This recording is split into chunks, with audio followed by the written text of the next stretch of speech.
जय हिंद दोस्तों। आज हम बात करेंगे दिल्ली में हाल ही में हुए एक मर्डर के बारे में जिसने पूरी दिल्ली को झकझोर के रख दिया था। पहले तो एक मर्डर एक हादसे की तरह नजर आ रहा था, लेकिन जैसे जैसे पुलिस ने अपनी तहकीकात की इसकी वास्तविकता सामने आने लगी और जाकर पता चला कि ये एक हादसा नहीं, हत्या थी। तो चलिए वीडियो को शुरू करते हैं। दिल्ली में एक यूपीएससी की तैयारी कर रहा छात्र जिसकी जिंदगी का मकसद था आईएएस बनना, लेकिन एक दिन उसका जलता हुआ शव कमरे में मिलता है। शुरुआत में सबने सोचा कि रामकेश की मौत एक हादसा है, पर जब पुलिस ने बारीकी से मामले की जांच की तो सीसीटीवी फुटेज व कमरे में मिले साक्ष्यों को एकत्रित किया और उन्हें खंगाला, तब जाकर पता चला कि रामकेश की मौत हादसा नहीं बल्कि एक सोची समझी साजिश के तहत की गई हत्या थी। यह घटना दिल्ली के गांधी विहार इलाके की है, जहां 32 वर्षीय यूपीएससी अभ्यर्थी रामकेश मीणा रहता था और यूपीएससी की तैयारी कर रहा था। 6 अक्टूबर 2025 को पुलिस को एक सूचना मिलती है कि गांधी विहार के एक घर में जिसके चौथे माले में आग लग गई है। आग लगने के कारण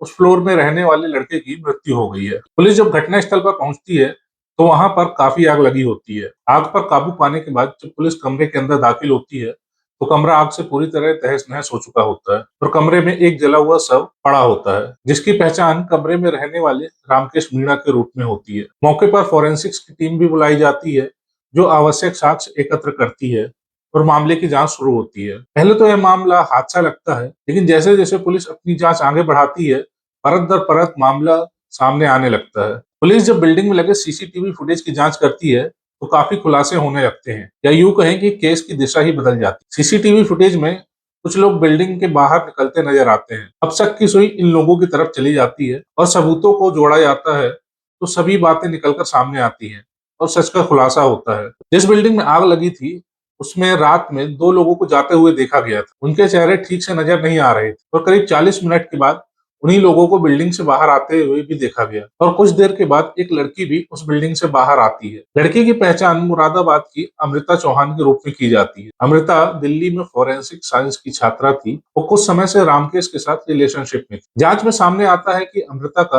अपने पुराने बॉयफ्रेंड सुमित कश्यप और उसके दोस्त संदीप कुमार से लगातार संपर्क था। अमृता को हिरासत में लेकर पुलिस द्वारा उससे पूछताछ की जाती है, तब हत्या का सच सामने आता है। अमृता ने पूछताछ में बताया कि रामकेश के पास उसकी कुछ निजी तस्वीरें और वीडियोस थे, जिनको डिलीट करने के लिए अमृता ने रामकेश से कई बार कहा, लेकिन रामकेश ने उन्हें मिटाने से इनकार कर दिया था। इसी बात से गुस्से में आकर अमृता ने अपने पूर्व प्रेमी सुमित से संपर्क किया। सुमित और अमृता ने मिलकर रामकेश की हत्या करने की योजना बनाई, जिसमें सुमित के दोस्त संदीप ने भी उनका सहयोग किया। घटना वाले दिन सुमित और उसका दोस्त संदीप दोनों रामकेश के घर पहुंचे, जहां पर अमृता पहले से मौजूद थी। अमृता और उसके साथियों ने रामकेश से वीडियो और फुटेज डिलीट करने के लिए कहा, लेकिन रामकेश ने मना कर दिया, जिस कारण उनके बीच पहले तो झगड़ा हुआ। इसके बाद सुमित और संदीप ने मिलकर रामकेश का गला दबाकर उसकी हत्या कर दी। इसके बाद इन सभी ने हत्या को हादसा दिखाने के लिए घर में मौजूद ज्वलनशील पदार्थों को पूरे कमरे में छिड़क दिया और उसके बाद किचन से गैस सिलेंडर लाकर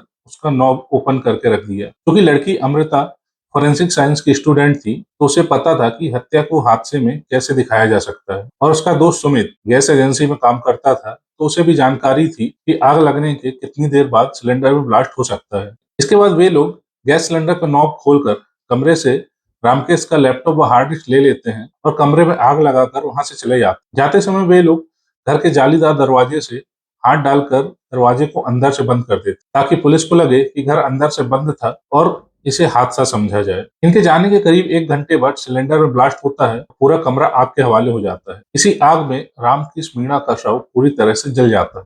21 अक्टूबर को पुलिस ने सुमित कश्यप को गिरफ्तार कर लिया और 23 अक्टूबर को संदीप कुमार को भी गिरफ्तार कर लिया गया। पुलिस ने आरोपियों के कब्जे से रामकेश का लैपटॉप और हार्ड डिस्क बरामद कर लिए हैं, जिसमें अमृता की निजी तस्वीरें और वीडियोस थे। यही वह हार्ड डिस्क थी जो हत्या का सबसे बड़ा कारण बनी। फॉरेंसिक रिपोर्ट ने पुष्टि कर दी कि आग को जानबूझकर लगाया गया था ताकि सबूतों को मिटाया जा सके। पुलिस ने तीनों आरोपियों को कोर्ट के सामने पेश किया, जहां से उनको न्यायिक परीक्षा में भेजा जा चुका है।